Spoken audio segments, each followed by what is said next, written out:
buenas tardes. Bienvenidos nuevamente a esta conversación virtual que tiene el equipo de la coalición informativa Se Informa por una nueva investigación, una nueva revelación que recientemente publicó toda esta coalición que está integrada por Media Análisis, Efecto Cocuyo, El Estímulo, Cazadores de Fake News y Provox, el Observatorio Provox.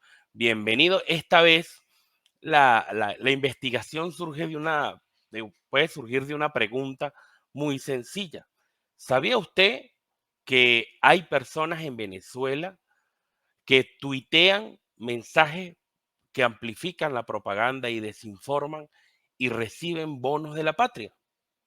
Bueno, precisamente la investigación más reciente que publicó la coalición informativa Se Informa, el equipo periodístico y de ingenieros y politólogos que conforman esta coalición, publicó un trabajo que tiene que ver de cómo los tuiteros, o digamos, estas campañas desinformativas y amplificadoras de propaganda del gobierno se masifican y cómo operan dentro de la red social Twitter o X como se le llama actualmente. Y para eso debemos de entrevistar y hablar y conversar y entrar en profundidad con quienes desarrollaron esta investigación. En primera instancia vamos a darle la bienvenida a Ariana Briceño del Estímulo, que actualmente fue la coordinadora de esta investigación. Bienvenida, Ariana. Vamos a Hola darle Héctor, paso también a Gianfredi Gutiérrez de Efecto Cocuyo, periodista también conocido bastante en Venezuela. Vamos a darle paso también a Adrián González de Cazadores de Fake News, ¿ok? Director de Cazadores de Fake News, y a Estefanía da Silva, coordinadora del Observatorio Provox, todos ellos parte también, igual como este servidor que le está hablando, parte de la coalición informativa de Se Informa, que, bueno, como ustedes lo conocen, desde noviembre del 2022 están publicando e investigando cómo opera la desinformación en Venezuela. Ya fueron premiados por la Sociedad Interamericana de Prensa por un premio al periodismo de excelencia, por una investigación que se llamó La Fábrica de Desinformación. Pero ahora, en los portales de cada uno de estos socios de esta coalición de Media Análisis, Provo, Efecto Cocuyo, Cazadores de Fake News, El Estímulo, hay una nueva investigación, se llama Bono por tuitear. Así se paga por impulsar propaganda y desinformación en Venezuela. Increíblemente, esta investigación desarrolla, a grosso modo, a manera general, cómo hay un trasfondo económico y social en desinformar y sobre todo en amplificar la propaganda o el nombre gubernamental en todo el país, sobre todo en las redes sociales. Y para ello, Ariana, la pregunta que siempre pongo como de puntapié en nuestras conversaciones, ¿qué te llevó a investigar o qué los llevó a ustedes a investigar toda este trabajo y esta manera de impulsar desinformación en el país? hola Héctor, muchísimas gracias. Bueno, en principio este trabajo viene a recoger todo lo que ha hecho Se Informa, la génesis de lo que es Se Informa, que es precisamente hablar de desinformación en el país. Ya tenemos más de un año, creo que ya estamos cerca de 2 o más de año y medio, investigando los temas de desinformación. Cada aliado lo ha hecho por su cuenta, pero como coalición ya llevamos bastante tiempo en esto. Y lo que nos hemos dado cuenta es que en el transcurso de este año, que puede parecer poco, han cambiado muchísimo las cosas en la dinámica de cómo están operando, cómo están funcionando el tema de las redes sociales. Twitter cambió y ya no es Twitter, es X. Y bueno, eso ha venido a modificar un poco el funcionamiento o lo que se estaba haciendo, pero a pesar de ello, vemos que detrás y en el fondo hay una estructura muy bien consolidada por parte del gobierno venezolano en cómo opera para impulsar propaganda e impulsar desinformación. Se Informa han venido investigando muchísimo sobre esto, casos puntuales, pero esta investigación en particular es un poco para darle orden a todo esto y mostrar cómo opera el ecosistema como tal. tomamos en esta ocasión en cuenta o nos basamos en los pilares, en un informe de Global Engagement Center que recoge y que hace años llegó y expuso como los pilares de la propaganda y desinformación en Rusia. Evaluando esto, nos dimos cuenta que en Venezuela se pueden replicar estos pilares, se replican estos pilares perfectamente, y este esquema de desinformación. Y lo que hicimos fue una adaptación de esto para mostrar precisamente cómo se está operando en este momento. El trabajo tiene dos partes porque también una de las cosas que nos impulsó es darle rostro a la desinformación y ver que esta operación es tan grande que incluye a los ciudadanos, a trabajadores públicos, y incluye a redes completas para que se alinean en una estrategia muchísimo más grande y que muchas veces no saben que están alineados en una estrategia muchísimo más grande para desinformar. Entonces, básicamente el trabajo que pueden encontrar en todos los portales de la coalición, en todos los portales de los medios, habla precisamente sobre los pilares de la desinformación y propaganda del gobierno venezolano. Hay un esquema muy claro que si quieren lo pueden, tenemos una presentación allí para que lo puedan mostrar, de cuáles son esos pilares, cómo se informa, llegó y limpió estos pilares, unos donde tienen unas comunicaciones, donde hay unas narrativas más frontales y unas narrativas más ocultas o unas narrativas más alineadas, una que tienen conexión más directa con el gobierno y otras conexiones más ocultas. Y tenemos dentro de, se hablan de 5 pilares, lo que hicimos fue extrapolar estos pilares al caso venezolano y se basan principalmente cómo se esparce la desinformación y la propaganda. Se esparce por comunicaciones oficiales, que donde la información nace o se promueve por voceros oficiales del gobierno. Allí tenemos en la vocería oficial pues al presidente Nicolás Maduro, a Delcy Rodríguez, o sea, a los principales voceros del gobierno. También están las redes oficiales de los ministerios y particularmente en estas redes está el MIPSI, que es el Ministerio de Comunicación e Información, donde se dan lineamientos directos también en este sentido y que Provox y Cazadores hablarán de ello más adelante. Además, para pasar también de nuevo a los pilares, tenemos las que son mensajería financiada, que podemos hablar de los que son medios nacionales, que son abiertamente financiados por el Estado y que todas las personas saben que son financiadas por el Estado. Por ejemplo, Venezolana de Televisión, ANTV, ABN, TVs, todos estos medios que las personas que se exponen a la información que hay allí saben a qué es lo que se están exponiendo, porque bueno, saben de dónde viene y de dónde son financiados. Medios nacionales y medios internacionales también. Pero el tema de los pilares viene como a jugar o a tornarse más oscuro, una narrativa mucho más oculta a partir de los medios proxy. Un trabajo que precisamente sacó Gianfredi también para Se Informa, hablando sobre estos medios y que allí vemos a medios nacionales y medios internacionales que son medios que no están directamente vinculados o que no se muestran directamente vinculados con el gobierno. Entonces, a partir de aquí viene a ser más peligroso el tema porque las personas se exponen a información que no saben que son financiadas o que tienen tendencia al tema del gobierno, sino que se muestran como noticieros independientes cuando realmente no lo son completamente. Y también otro pilar que nace acá es el tema de la tropa comunicacional, que habla precisamente ya de lo que hablamos en la investigación, que son los ciudadanos o las personas o quienes están detrás como peones de una estrategia muchísimo más grande. Aquí se incluyen a los tuiteros de la patria, que vinieron a cambiar su rol y que esto lo explicará Nia más adelante, que son personas que se les paga un bono por el sistema patria para impulsar etiquetas promovidas por el MIPSI y que a partir de allí inundan el ecosistema, al menos de las redes sociales como Twitter, y contaminan la conversación. Entonces, desde hace muchísimos años ellos están impulsando la conversación, una conversación inorgánica, porque precisamente no tienen, o sea, no es espontánea, pero que sí llega a desplazar la conversación que sí puede haber de la ciudadanía activa.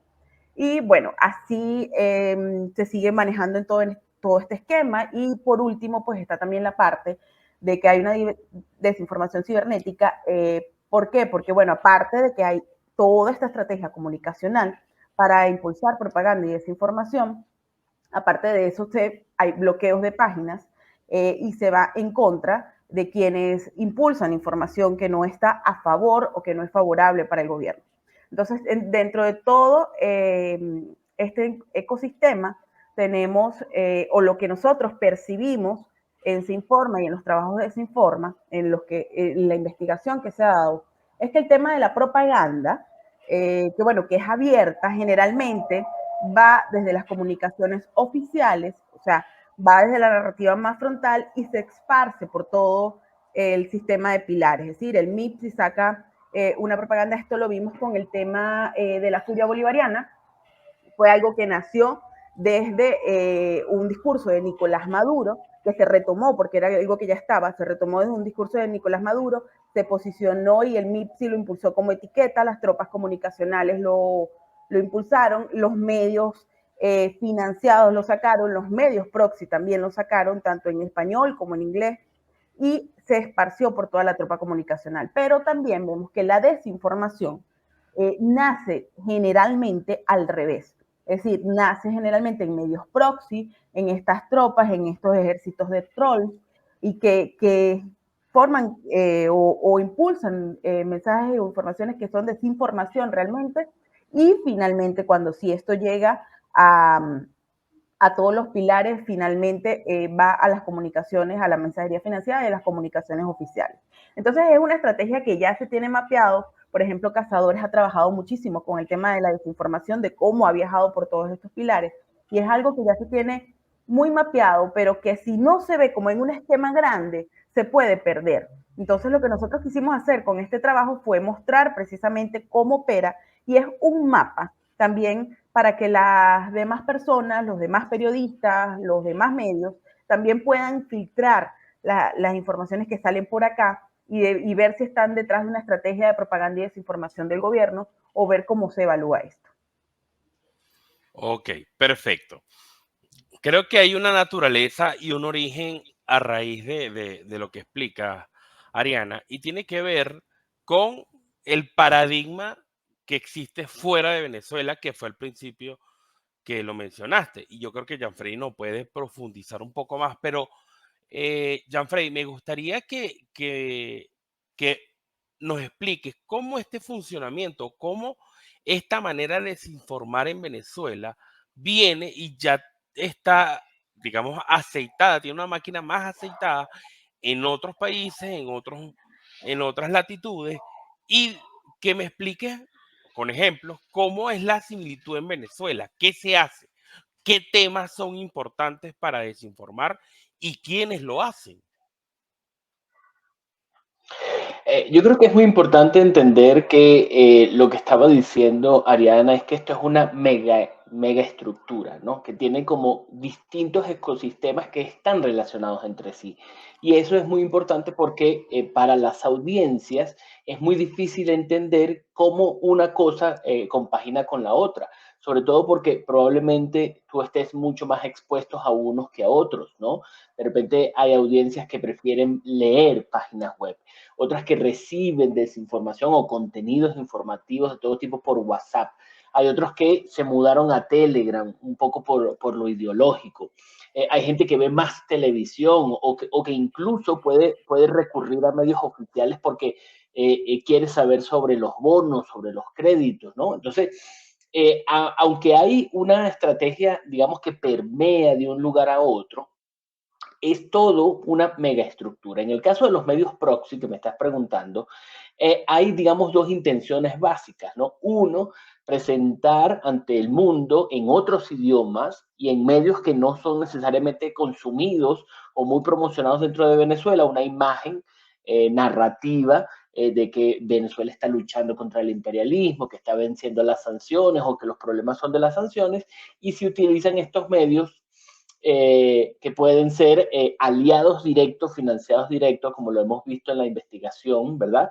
Que son como Orinoco Tribune o Misión Verdad, que son directamente hechos por diplomáticos, periodistas y comunicadores venezolanos, y tenemos otros que son aliados muy cercanos, como Global Research o Declassify UK, que también republican o son generadores de desinformación que es traducida, ¿no? Es decir, es toda una maraña que puede generarse fuera y llegar a Venezuela en forma de traducciones, o son medios que citan a medios venezolanos, pero lo escriben en inglés para que otros crean.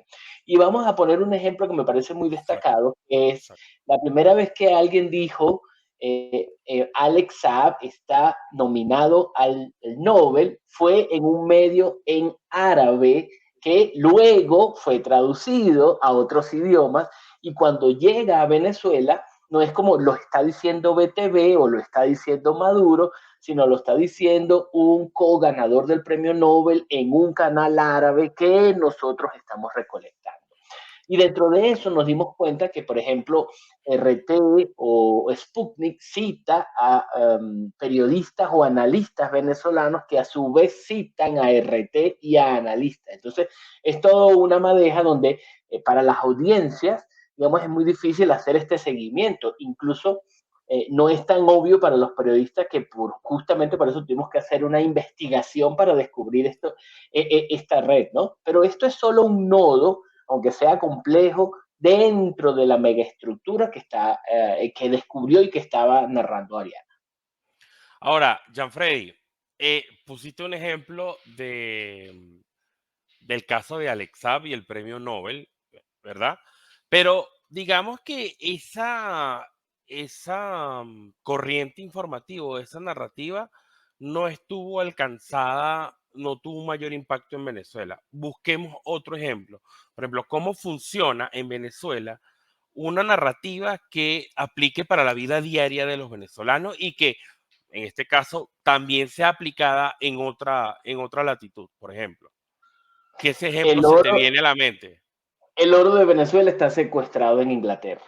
Ese fue uno obvio porque fue una de las gran excusas que ligó a Guaidó a la invasión de la embajada de Venezuela en Estados Unidos. El no se puede aumentar los salarios, no hay para comprar, y todo eso apareció en Declassified UK, un medio en inglés que fue parte de esta madeja y que se fue traduciendo, pero muchas veces fue presentado como un medio del exterior investigó y descubrió esto, ni siquiera somos nosotros, ¿no? Pero ese fue un ejemplo de los lingotes de oro secuestrados.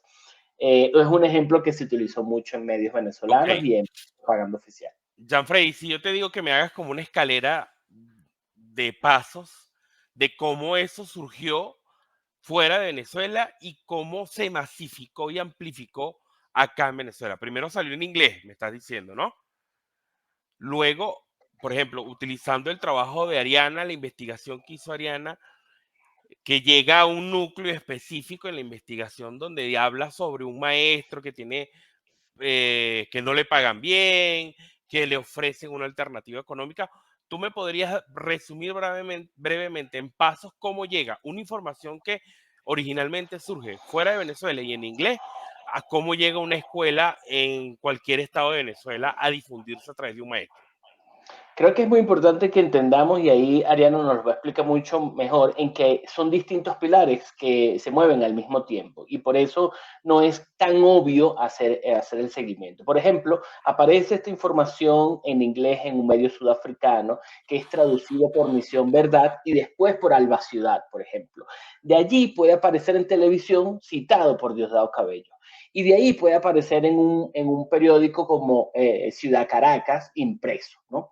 Y al mismo tiempo que está sucediendo eso, hay un coordinador que le manda a los maestros, a los funcionarios, a tuiteros de la patria a publicarlo. Entonces, todo está sucediendo al mismo tiempo, y la fábrica de la desinformación. Esto aparece también en noticieros falsos en Instagram y en etiquetas del MIPSI. Es decir, todo está sucediendo al mismo tiempo y no es solo como unos pasos de escalera, sino que va rotando e incluso va hacia adelante y hacia atrás, ¿no?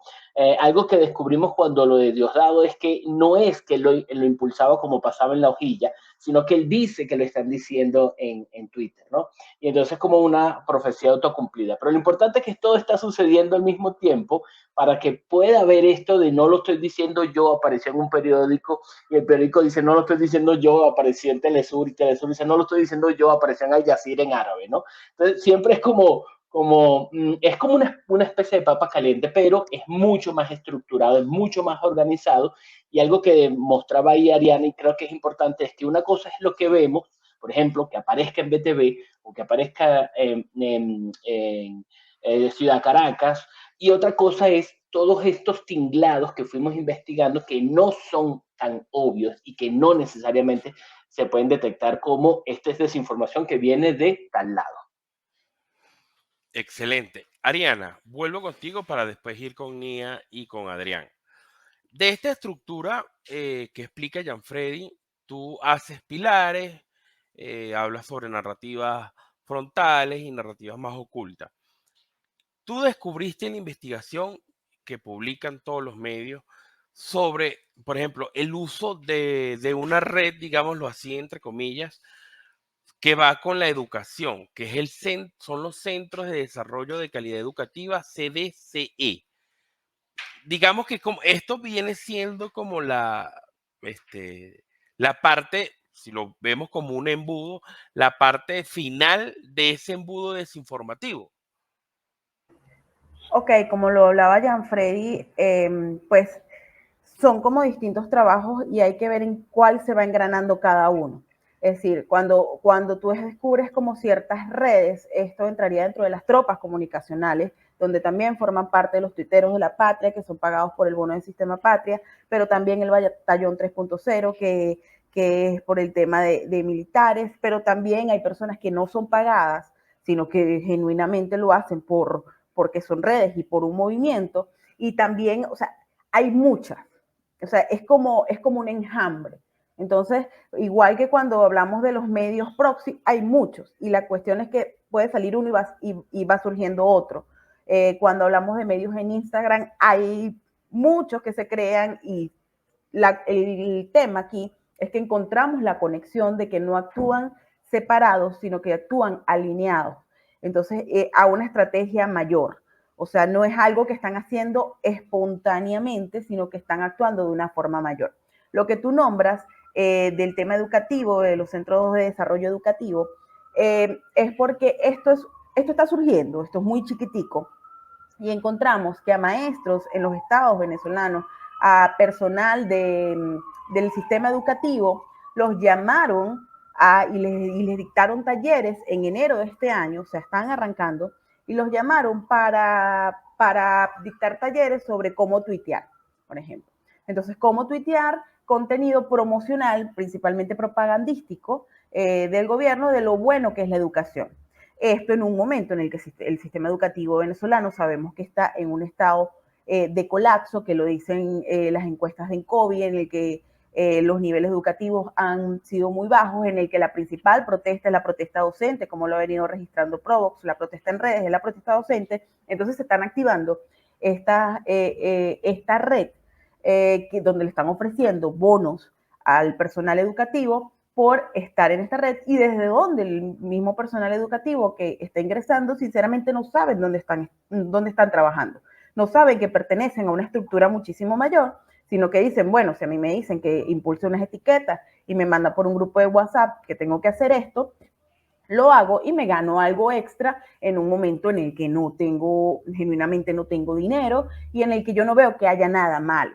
O sea, lo que se quería, esta parte donde están los tuiteros de la patria, donde están estos pequeños nodos, donde están los trabajadores públicos que se los llama también a tuitear en función de esto, es una parte que muchas veces y genuinamente no saben que están en una estructura muchísimo mayor, no saben que están trabajando o están amplificando propaganda y desinformación, y que esto tiene consecuencias muchísimo más graves.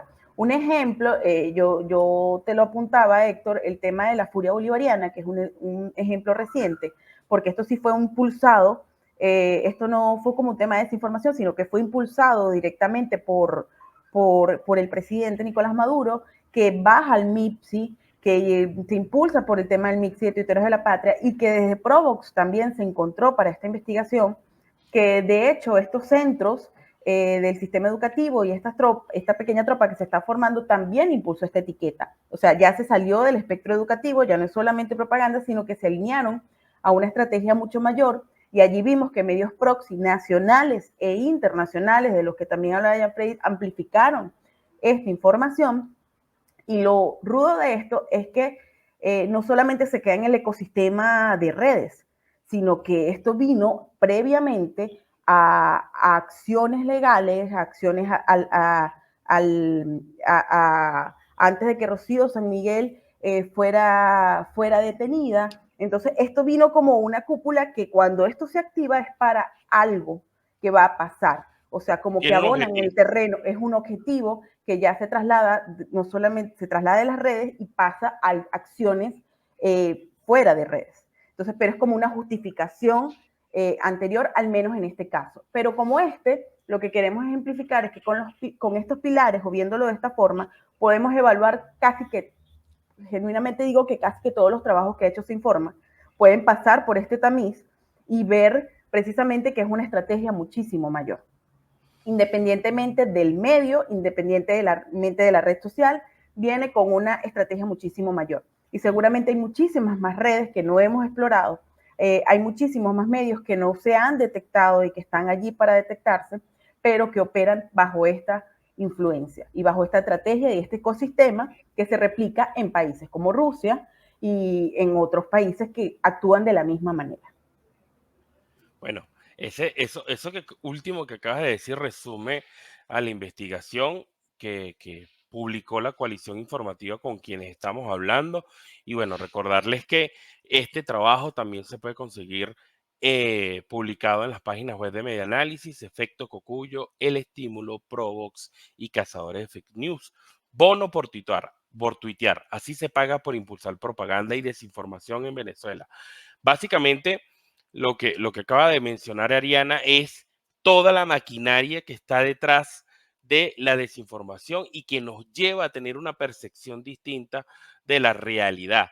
Ya lo citó Jan-Freddy con el caso de, por ejemplo, del oro en Venezuela que está supuestamente secuestrado fuera de nuestras tierras, o el caso precisamente que acaba de decir Ariana sobre la furia bolivariana o la detención de la defensora de derechos humanos especialista en temas militares, Rocío San Miguel, que bueno, que es parte de un objetivo, en este caso nos atañe a nosotros el objetivo de la desinformación y de cómo tergiversar la realidad. Ahora, Adrián y Nia, los especialistas también y analistas de contenido y que tienen mucho bagaje, sobre todo en la red X, antes Twitter, quería en primera instancia de que me expliquen y obviamente que nos den ejemplo de cómo es esto del bono por tuitar. Es decir, a mí me pagan por mandar un tweet o porque cumplo una serie de objetivos comunicacionales y desinformativos o propagandísticos. ¿Quién me lo explica antes de entrar en profundidad y qué fue lo que consiguieron ustedes por estos bonos por tuitear?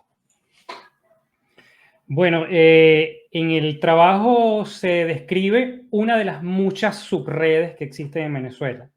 En este caso es una red que se les está dando dinero a los participantes para amplificar contenidos relacionados con el Ministerio de Educación, o sea, contenidos educativos, pero realmente es solamente una subred entre muchas, ¿no? Digamos que la subred más grande, que durante mucho tiempo fue la más influyente en Twitter, es conocida por como los tuiteros de la patria, con el nombre Tuiteros de la Patria. ¿En qué consistían los tuiteros de la patria? Básicamente era una red conformada por personas que tenían conectada su cuenta de Twitter con el sistema Patria y más o menos hasta el año 2023 tenían, digamos, la labor de retuitear tweets publicados por el Ministerio de Comunicación e Información y básicamente promovidos por el Ministerio de Comunicación e Información, que eran tweets relacionados con narrativas de propaganda, ¿no? Esa red se ha debilitado durante los últimos meses, sobre todo después de la llegada de Elon Musk, debido a algunas restricciones que se han realizado en la plataforma X para evitar el abuso, ¿ok? Sobre todo lo que es publicación de spam. Pero ya venía debilitándose desde antes, cuando en el año 2021, si mal no recuerdo, Twitter cortó la aplicación con la cual el sistema Patria contaba cuántos tweets se hacían diariamente o cuántos tweets hacía diariamente cada tuitero, ¿no? Entonces, es una estrategia de manipulación de plataforma que se ha debilitado. Pero realmente han habido muchas redes, algunas que han sido financiadas, otras que no. En el caso de las financiadas, bueno, que recuerda está en los tuiteros de la patria, está este caso de esta red recientemente descubierta en el trabajo de Se Informa, pero también han habido otros grupos de tuiteros, en algunos casos que se muestran de forma abierta, como por ejemplo empleados públicos, empleados de gobernaciones, de ministerios, etcétera, que podrían estar retuiteando, amplificando contenido sin necesidad de recibir pago adicional, porque realmente forman parte de su trabajo, al igual que funcionarios militares, y también otras redes relacionadas con empresas de marketing digital, como el caso de dos compañías de marketing digital que nosotros vimos amplificando etiquetas a favor de Alex Saab, que fueron en su momento contratadas en Nigeria y en Ghana. Entonces, realmente son gran cantidad de subredes que se unen en ciertos momentos para impulsar ciertas narrativas. Ok, excelente. Creo que mejor explicado imposible. Ahora, Nia, ¿cómo, por ejemplo, cuando Adrián menciona este cambio de la red X, cómo afecta a esta red tanto a nivel de funciones como a nivel de amplificación de mensajes? Porque el reportaje que publica Se Informa menciona de cómo los tuiteros de la patria, en este caso esa red específica, conformada por todas las distintas redes militares, cuentas falsas, tuiteros de la patria, empleados públicos, se vieron afectados, sobre todo para la amplificación de mensajes. Pero ustedes registraron unas tendencias que son importantes, pero también hay una tendencia que la gente no sabe, y es que entre menos tweets hay menos pagos. ¿Cómo es eso? Sí, a ver, con todo lo que han estado conversando y la explicación que dio Arián y lo que acaba de mencionar Adrián, en el caso de los tuiteros de la patria, antes de que cambiara la dinámica en Twitter, porque como hemos venido hablando, no fue solamente un cambio de nombre, sino que cambió la manera en la que funciona la plataforma.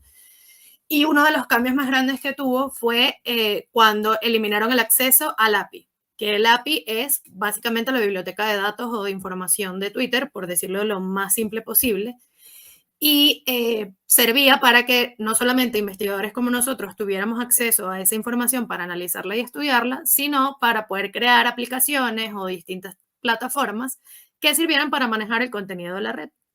Lo que pasaba antes de que se eliminara este acceso era que se creaban aplicaciones para monitorear de alguna manera a los tuiteros de la patria, ¿no? Entonces, los usuarios se podían registrar poniendo su cuenta de Twitter, de hecho podían tener más de una cuenta, no necesariamente tenía que ser una sola, e iban contando la cantidad de tweets, retweets, menciones, etcétera, que iban publicando. Y daban un bono semanal y un premio mensual según la cantidad, ¿no? O sea, había como una medición específica, por decirlo de alguna manera, que al final no fue 100% pública las cantidades exactas que tenías que llegar para lograr ganar el premio de la semana, pero sí publicaban incluso dentro de la propia plataforma, a través de una cuenta que hablaba de los bonos, la cuenta de Bonos Patria, publicaba el anuncio de esta semana se entregan los premios de la semana de tal a tal por la actividad en Twitter, por ejemplo.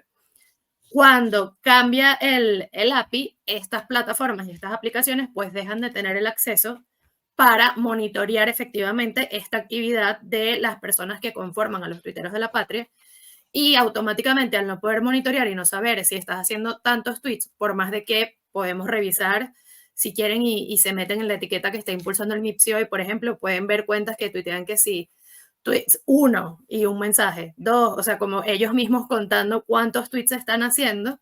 eso no es garantía de que de verdad está toda esa cantidad de mensajes y se ha ido quebrando ese proceso de pago. Es Eso se ha decir, Nia, traducido, dime.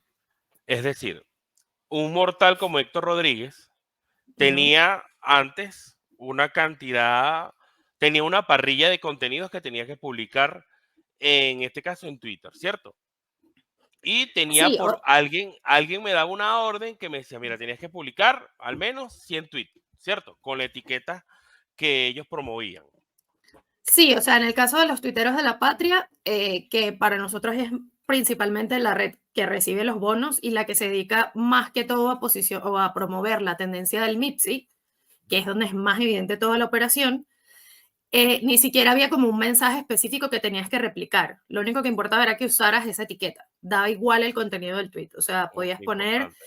imágenes, podías decir lo que te diera la gana, mencionar a quien tú quisieras. Lo que importaba era que usaras la etiqueta. Por Porque al ejemplo, final eso pasó. se iba a traducir en que cuando veas las tendencias te iba a salir, por ejemplo, Venezuela tierra de paz, 2 millones de mensajes. Y es como, bueno, hay 2 millones de personas diciendo Venezuela tierra de paz. Pero no. Entonces Podría ahí poner el está. ejemplo de que yo tuiteaba, la coalición informativa son una cuerda de mentirosos, digámoslo así. Y ponía el hashtag Día del Maestro Revolucionario. Ya Exacto, el esto contenido no contaba, tenía nada que ver. pero, El contenido no tiene nada que promovía la ver. etiqueta, ¿no? Exactamente. O sea, la única finalidad era aumentar la cantidad de mensajes que hay en esa etiqueta y hay un efecto cadena, un efecto dominó, que es que no solamente es que tienes un montón de mensajes vacíos, sino que al final estás llenando Twitter de un montón de mensajes y tweets sin sentido o de esa etiqueta, pero en verdad no hay, es contenido basura, por decirlo de alguna manera, es vacío, no hay nada que aporte o que tenga que ver con ese tema específicamente. ¿Qué Excelente. pasa? Al romperse eso, pues evidentemente no tienes cómo medirlo y empezamos a ver no solamente que disminuyó drásticamente la cantidad de mensajes que producían las etiquetas del MIPSI, sino que también empezamos a ver incluso protestas en Twitter de los tuiteros de la patria porque no les estaban pagando el bono. Entonces ellos mismos empezaron a posicionar etiquetas preguntándose dónde estaba su bono y por qué no les estaban pagando si ellos seguían haciendo su trabajo pero no estaban recibiendo el pago como antes. Y parte de eso no es solamente que le suspendan las cuentas, porque también si algo hemos visto es que pueden suspender 200 cuentas y mañana tienen 1000 nuevas, o sea, no se trata solamente de que las suspendan, sino de que se mantenía esa cotidianidad, no quiere decir que los tuiteros de la patria desaparecieron, sino que también dejaron de percibir este bono o dejaron de verle la sustancia a mantenerse en la dinámica y ha bajado muchísimo más la producción de mensajes en comparación a como lo hacían antes de que llegara Elon Musk a la plataforma. Allí es cuando todos ustedes mencionan en sus diferentes trabajos que hablan de operación de influencia inorgánica. Es decir, Ujú.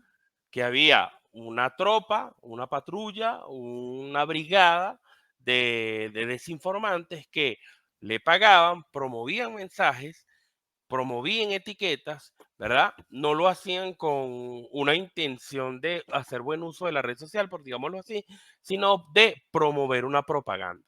¿Estamos claros? Ahora, Sí, igual ahí es importante también aclarar que no todas son pagas. ok, ok. La que es paga o la que sí está evidenciado que es paga es esta en específico, pero no todas son pagas. De hecho, en la investigación que está publicada en las páginas web de cada uno de los socios, vemos la captura de un tweet donde precisamente está lo que menciona Nia, que es alguien protestando precisamente porque, es más, promueven hasta una etiqueta que es hashtag respeto para los tuiteros. Y es precisamente una persona que escribe, son pocas personas que le caen esos logros porque a mí, más de 2 meses que no me cae ni piojo. Arroba, etiqueta al Ministerio de Comunicación de Venezuela, ni siquiera dice nada al respecto porque paga a uno y a otros no. Es parte de la protesta que tú estás diciendo y que según la investigación, el jueves 18 de mayo, la etiqueta respeto para los tuiteros consiguió ese día un aproximado de 10.000 tweets. Que políticamente y comunicacionalmente, y esto lo puede responder cualquiera de ustedes, ¿qué significa que este cambio en la red social X haya generado una protesta y que haya desnudado esta estrategia comunicacional y desinformativa sobre todo en Venezuela y para el gobierno venezolano. A ver, me adelanto ahí primero que los demás. Más allá del tema de quedar evidenciado, sí es importante destacar que el tema de los tuiteros de la patria y este bono lo han hecho público desde que lo anunciaron, o sea, en cadena nacional en 2018, si mal no recuerdo, anunciaron abiertamente que iban a hacer esta tropa comunicacional por todo el tema de la guerra que hay contra Venezuela a nivel de narrativas, de noticias, desinformación, etc. Entonces, este cambio, en todo caso, lo que ha hecho es que, bueno, el MIPSI o las etiquetas que se promueven desde el oficialismo, en vez de tener 10 millones o 80 millones de mensajes al mes, pues tienen 5 millones. Pero eso no se traduce en que no sigan dominando la conversación, por lo menos desde lo que ha visto Provox. El oficialismo sigue dominando la conversación, solo que la cantidad de mensajes es mucho menor. Y hay otro tipo de tropas que no son necesariamente estas de los tuiteros de la patria, que Adrián también lo puede profundizar un poco más, que se dedican a promover narrativas distintas. O sea, nosotros, por ejemplo, tenemos a la Fuerza Armada Nacional y a la Guardia Nacional Bolivariana, que tienen un montón de cuentas en Twitter y replican mensajes que no necesariamente incluyen una etiqueta, pero sí es un mensaje específico exactamente igual, o retuitean a Vladimir Padrino López repitiendo una y otra vez un mismo mensaje de apoyo a la Fuerza Armada, y ese tipo de narrativas. En el caso del Mazo y Diosdado Cabello también tiene su propio grupo que siempre replica el contenido del programa, y así sucesivamente. Entonces también es un tema de entender que hay, a pesar de que han disminuido los mensajes y de que ya no están recibiendo el pago, en el caso de los tuiteros de la patria, sí hay una maquinaria comunicacional muy grande y muy estructurada que incluso se divide por temas puntuales y actores puntuales, más allá de el bono que puedan recibir o no por hacer este trabajo al final.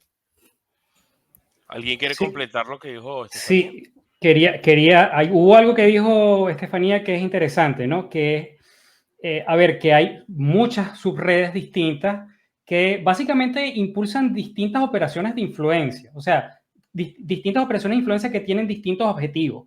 Están estos grupos de influencers en redes sociales que apoyan a Alex Saab y amplifican contenidos a favor de Alex Saab y relacionados con el portal Proxy Venezuela News.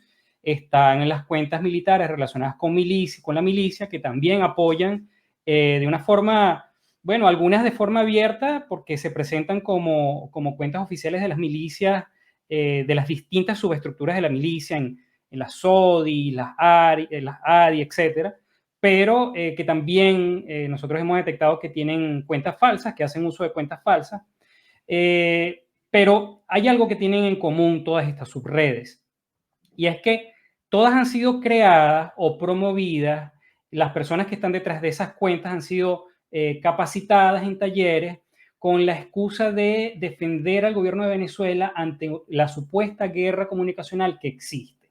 Entonces hay que verlo de esa manera, ¿no? Si Twitter pone restricciones para la generación de spam, igualito van a seguir realizando este tipo de manipulación de plataformas porque hay un porqué. Y yo creo que eso es muy importante señalarlo. En la actualidad, el gobierno venezolano siente que es víctima de una guerra comunicacional, que está siendo asediado comunicacionalmente por operaciones psicológicas, operaciones de influencia extranjera y también locales, pero no se da cuenta que hace uso precisamente de técnicas que carecen de transparencia, porque también utilizan cuentas falsas, que generan contenido de baja calidad, porque generan spam y también desinformación, y también que hace llamados a la acción que son nocivos, ¿ok?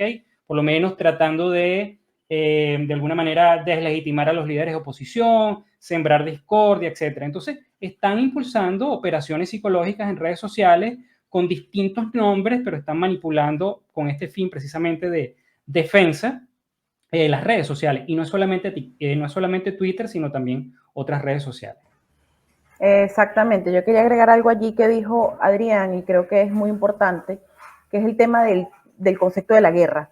O sea, ellos tienen este tema del concepto de guerra, de tropa comunicacional, por eso precisamente nosotros los llamamos los peones, o sea, que muchas veces, y insisto, no saben lo que hacen, como los militares que van a la guerra, los militares rasos que se enfrentan en la guerra muchas veces no saben cuál es la estrategia mayor, ni por qué están yendo, ni siquiera, sino que actúan por pago, por ideología, por impulso, pero que esto representa un aparato muchísimo más grande y que no es Twitter, no es Facebook, no es Instagram, no es una página web, no, es un ecosistema completo. Y que si cambian la dinámica y si aparece otra red social como TikTok y si aparecen nuevos canales, allí van a estar. Entonces, porque es un engranaje muchísimo más grande y creo que lo importante de verlo, o sea, verlo así en lo macro, es poder saber delante de qué estamos. O sea, delante de qué, delante de qué estamos, de cuáles son las operaciones y tal vez nuestro deber o no, lo que queremos es tal vez prever lo que va a pasar y mostrar un poco de, miren, por acá van las cosas, no se crean todo esto, la desinformación está viajando de esta parte, es un aparato muchísimo más grande, vamos a ponernos las pilas con esto y vamos a tener un poco más de experticia en esto y de saber qué información nos está llegando, porque al final nosotros podemos hacer todas estas investigaciones, crearles estructuras, pero es importante que los ciudadanos comunes sepan en qué están y que, bueno, independientemente de si entran dentro de estas tropas comunicacionales, sepan qué están haciendo. O sea, se den cuenta en qué operación están y qué consecuencias esto trae. Bueno, les recordamos que estamos con el equipo periodístico de Se Informa, quienes acaban de publicar una investigación relacionada a bono, que está titulada Bono por tuitar, así se paga por impulsar propaganda y desinformación en Venezuela. Bueno, por YouTube tenemos conectada a Flor Rojas, que nos manda un saludo, a la gente de Redes Ayuda. Por Facebook también tenemos conectado a Ángel Rodríguez, precisamente Ángel Rodríguez a través de nuestros contactos por WhatsApp me hace llegar una pregunta que quizás que nos puede servir para toda la audiencia, es ¿qué medios podemos identificar, qué cuentas podemos identificar, tanto por las redes sociales y medios tradicionales que desinforman y amplifican la desinformación en Venezuela? Gianfredi hizo una sonrisa un poco pícara y me gustaría que la responda él junto con Ariana. A ver, que es importante que le digamos a la audiencia y le señalemos a la audiencia que le pongan un signo de interrogación a ciertas cuentas o a ciertas características de cuenta y a ciertos medios cuando informen o cuando den noticias que normalmente están en el tapete. A ver, hagamos como un listado, digámoslo así. Fíjate, yo creo que esa es la palabra más, es la pregunta más popular que nos hacen los profesores, los alumnos, las audiencias, que es cómo tengo mi lista negra y mi lista blanca. Pero el problema es que la desinformación no es tan obvia como eso, ¿no? Sino que un buen desinformador primero te hace un chiste, luego te pone un meme, luego te pone 3 noticias verdaderas, y cuando ya crees que sí estás bien, te lanza una que te toca las dudas. Por ejemplo, tú puedes ser una persona bien opositora, pero tienes algunas dudas sobre algunos dirigentes, ¿no? Y entonces te ponen algo que, aunque no tiene ningún basamento, toca tu fibra emocional, ¿no? Porque a mí me gusta es tal dirigente y yo detesto a tal, ¿no? Y sin embargo, lo que estás haciendo es caer en esta, digamos, trampa de que como primero te hicieron reír, después un meme, después 3 noticias, un bono, extendieron el TPS para los venezolanos en Estados Unidos, Trump se libera del juicio no sé qué, entonces te lanzan la desinformación y ya es muy difícil. Y tú puedes hacer una lista que mañana cambia, porque ya lo dijeron, cierran una cuenta de un tuitero, cierran uno y abren otro y te vuelven a poner, digamos, incluso pueden ser bien pacientes, ¿no? Pueden comprar una cuenta de chistes, de memes, de chicas en bikini, de hombres sin camisa, y entonces después cuando estás atrapado con tus consejos para no tener nunca cáncer, ni diabetes, ni que te vacunen, ¡pum!, te lanzan una desinformación. Entonces, siempre vamos a decir lo mismo, tenemos que prestar atención a nuestros propios prejuicios. La desinformación siempre va a apelar a esas ideas emocionales, psicológicas, esos gatillos que tú tienes, ¿no?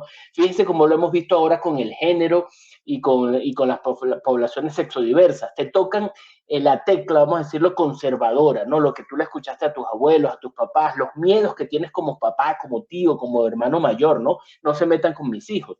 Entonces, tenemos que tener cuidado de que siempre va a haber una vulnerabilidad personal que vamos a tener. Entonces, claro, tú puedes identificar que los medios estatales de repente son poco creíbles, o los medios que ayer eran privados y ahora cambiaron de dueños son poco creíbles, pero ellos también mezclan información verdadera o real o de agencia para que no sea tan obvio. Es decir, es una alerta permanente y por eso es que el problema de la desinformación existe, porque no es tan obvio como hacer una lista.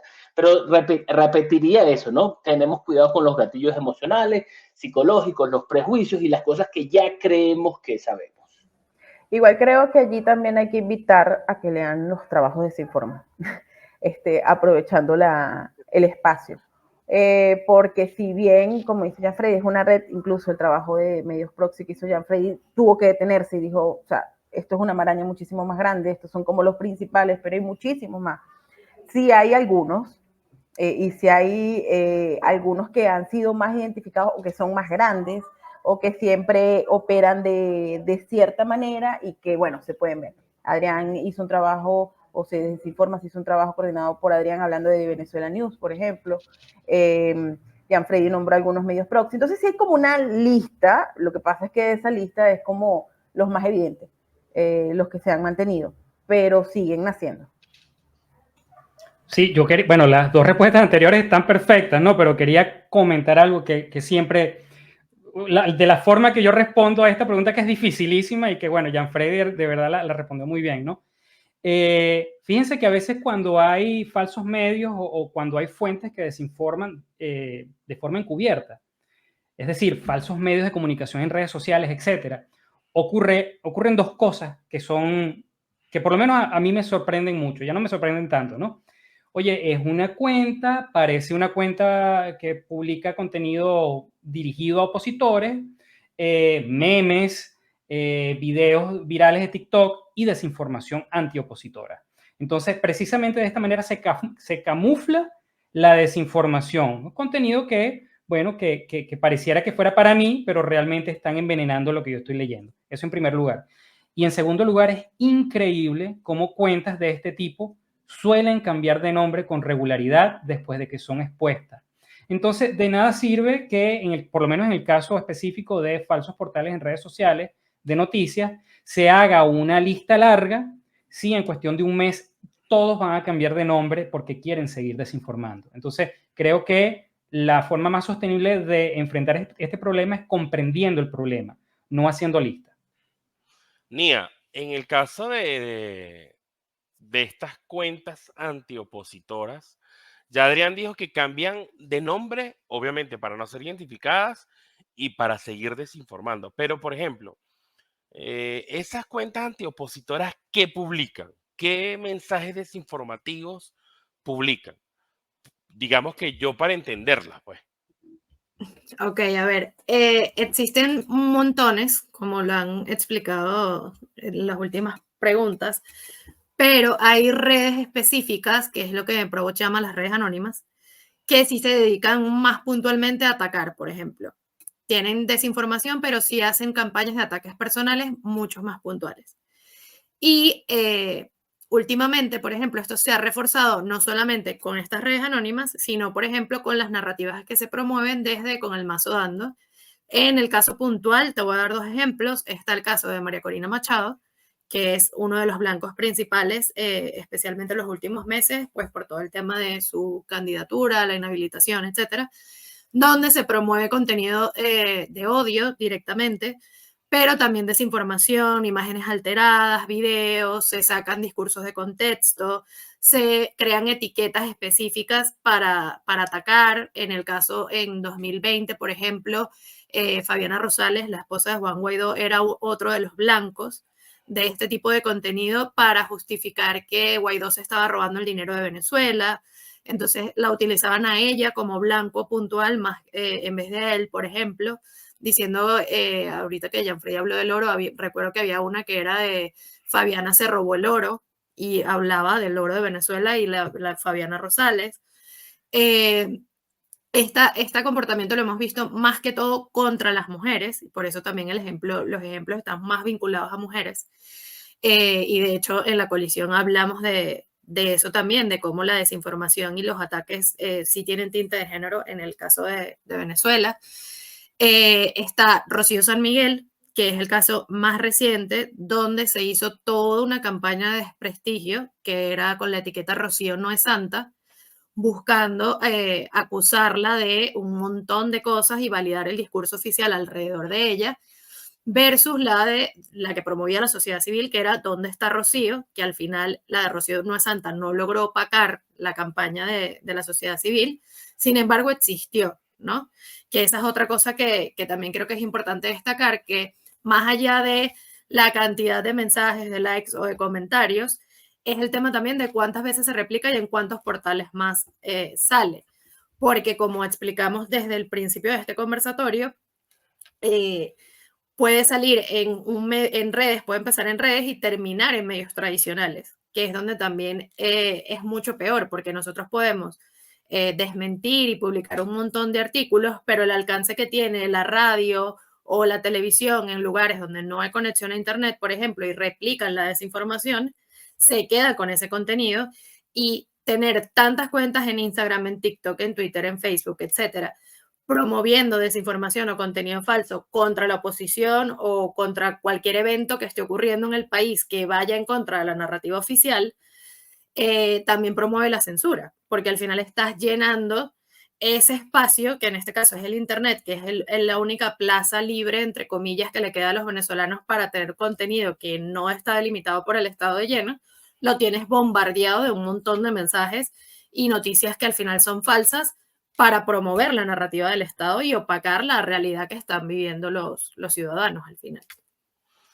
Sabes que eso que acabas de mencionar dibuja, y todo lo que han dicho ustedes, dibuja el esquema comunicacional en el que Venezuela vive, no sé hace cuántos años específicamente, pero que ahora es más evidente. Ahora, ya que estamos a punto de cerrar, quiero que me den como, obviamente, un análisis, sobre todo en este año que es electoral, este año ya que el contenido, la información electoral ya está todos los días avasallante. ¿Cómo ven estas tropas tuiteras, a pesar de que se ven afectadas por lo que sucedió con el cambio de X o de Twitter? ¿Creen ustedes que se van a reactivar para las elecciones o para la campaña electoral? ¿Cómo podríamos alertar nosotros, o ustedes expertos en este mundo desinformativo, cómo podríamos alertar a los electores para que, ojo, cuidado con esto, cuidado con estas informaciones, cuidado con estos desinformantes electorales? Me gustaría que nos den, que aporten ese consejo, sobre todo para obviamente para estos ciertos informativos que tenemos en Venezuela, la censura que acaba de mencionar Nia,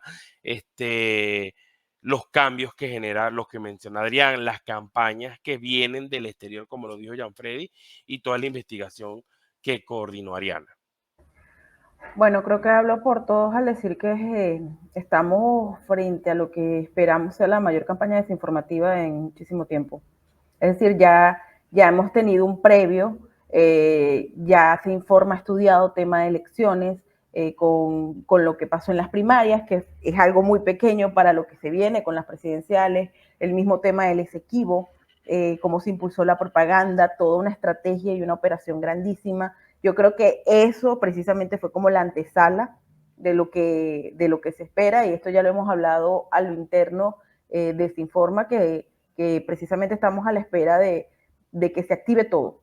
O sea, yo creo que aquí se van a jugar todas las cartas, porque el gobierno está jugando muchísimo en esta elección, está jugando precisamente su permanencia y su vida en Venezuela, y va a ir con todo, porque si estamos hablando de un tema de una guerra comunicacional, si estamos hablando de que el lenguaje es en función de guerra, yo creo que aquí van a ir con todo, y van a sacar todo lo que nosotros hemos visto, y lo que no hemos visto va a salir reflejado aquí en operaciones de influencia, en operaciones de desinformación, en ataques directos a personas directas, en ataques coordinados a partidos. O sea, creo que aquí vamos a ver de todo y más allá del consejo es decirles que lo esperen.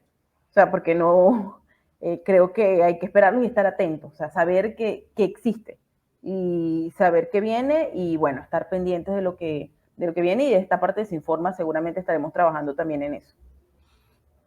Nia.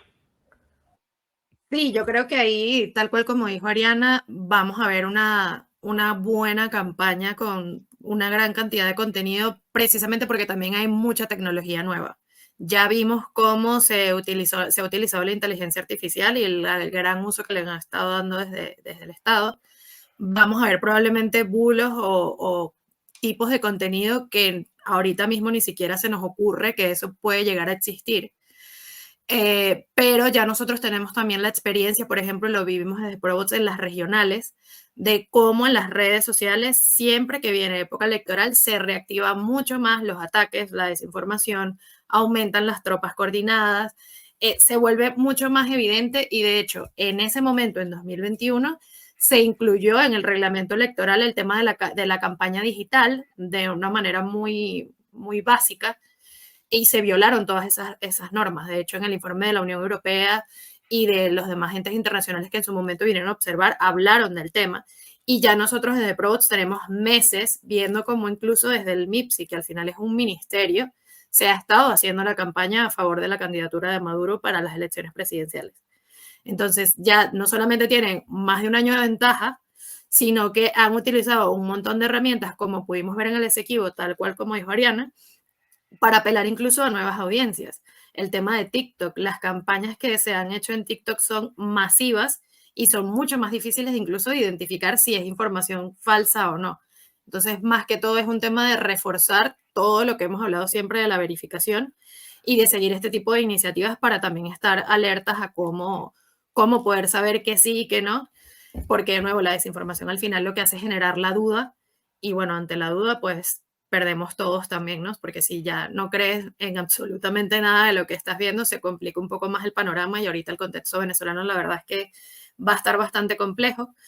Pero eso creo que es un tema de mantener todo lo que hemos dicho siempre, de verificar el contenido y de buscar más de una fuente que sí sea oficial y no creer en cualquier cosa que veamos solo porque diga news o noticias en el nombre del usuario de la cuenta que están viendo. No necesariamente quiere decir que eso es real, pero sí entender que vamos a ver muchas más cosas a nivel de imágenes, de videos, de audios, podcasts. O sea, el avance a nivel tecnológico comparado con las últimas elecciones que hubo en Venezuela es muy grande y lo que se viene, pues viene con todo, la verdad, por más triste, entre comillas, que pueda sonar eso. Gianfreddy. Yo creo que dentro de esta incertidumbre que tememos que va a haber inteligencia artificial y todos los demonios conocidos, creo que es importante reconocer que ya hay técnicas que han funcionado mucho y que seguramente van a renacer. Por ejemplo, las falsas encuestas, las falsas cuentas que cambian la L mayúscula por la I minúscula, los pantallazos de cosas que nunca se dijeron. Entonces creo que también tenemos que prestar ojo a esas cosas que antes han funcionado y que seguramente lo van a revivir, porque además va a haber por etapas. Ahorita la desinformación va a tener que ver con el registro electoral, después la desinformación va a tener que ver con la campaña, el día de las elecciones con que no se puede votar con la cédula vencida, qué sé yo, y después falsos resultados, exit poll inflados. Es decir, cada etapa electoral, cada uno de los procesos va a traer su propia desinformación, pero yo diría que estemos alerta, entonces con saber exactamente cuáles son las cuentas oficiales de los candidatos y de los partidos, de las instituciones, cuáles son las encuestas reales y si esto me lo están transmitiendo de un canal oficial o me lo pasaron por WhatsApp, y que tengamos, digamos, algunas dudas certeras, si eso existe, dentro de esta incertidumbre que vamos a tener en las elecciones. Adrián. Sí, bueno, yo creo que primero hay que pisar tierra y comprender que aquí en Venezuela hay una realidad informativa, hay un control informativo que vincula tanto censura como persecución a medios, periodistas, organizaciones, etc. Y hay otra variable adicional que es la adicción a la propaganda.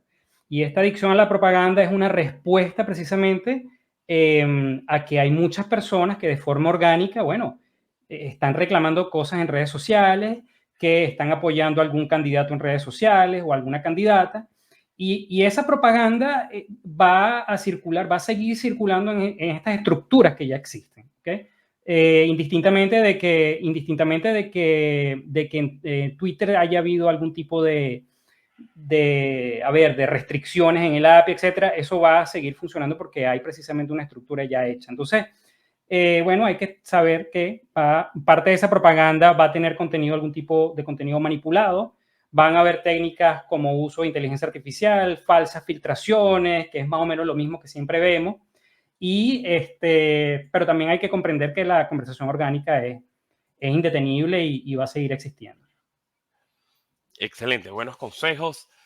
La mejor manera de estar prevenido para todo lo que viene fuera este cierre. De verdad le agradezco a Ariana, a Gianfreddy, a Estefanía, a Adrián, nuevamente por participar en este evento virtual, sobre todo porque es una campaña constante que tenemos para ahondar más en la desinformación y darle sobre todo los insumos necesarios para educar, informar e instruir a todos los venezolanos en este tema desinformativo.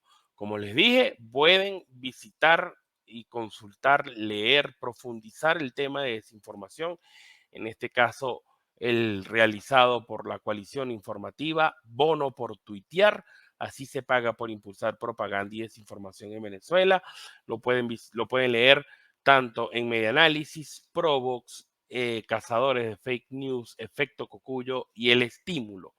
Una investigación que, bueno, es una de las partes de las que ya ha divulgado, se informa a través de cada página web de los socios.